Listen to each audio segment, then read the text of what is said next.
La plus grande décharge de déchets plastiques se cache au cœur de l'océan Pacifique. Une valise, une chaussure, un morceau colonisé par des moules. Des débris comme ceux-ci, l'équipage de ce bateau en a croisé des milliers.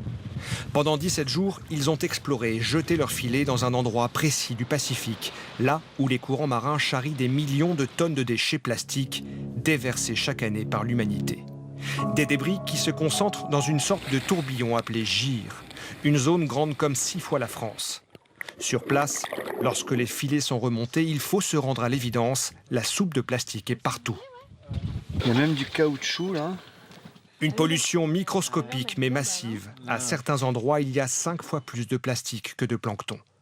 De retour à Paris, l'équipage témoigne de l'ampleur du phénomène. C'est pas spectaculaire comme la fonte des glaciers ou le réchauffement climatique, mais par contre, on voit l'impact du plastique au milieu de nulle part. On est quand même à 2000 km des côtes de Californie ou d'Hawaï, on est au milieu de nulle part, et là, l'homme a réussi quand même à polluer son environnement.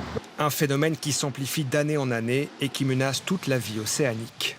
Les petites particules de plastique vont être consommées par des petits poissons qui, eux, vont être consommés par les plus gros, etc. Et les polluants organiques vont être relargués dans les organismes. On peut arriver à des seuils qui sont toxiques chez les grands prédateurs marins. Chaque année, l'humanité produit 100 millions de tonnes de plastique, dont un dixième finit dans les océans.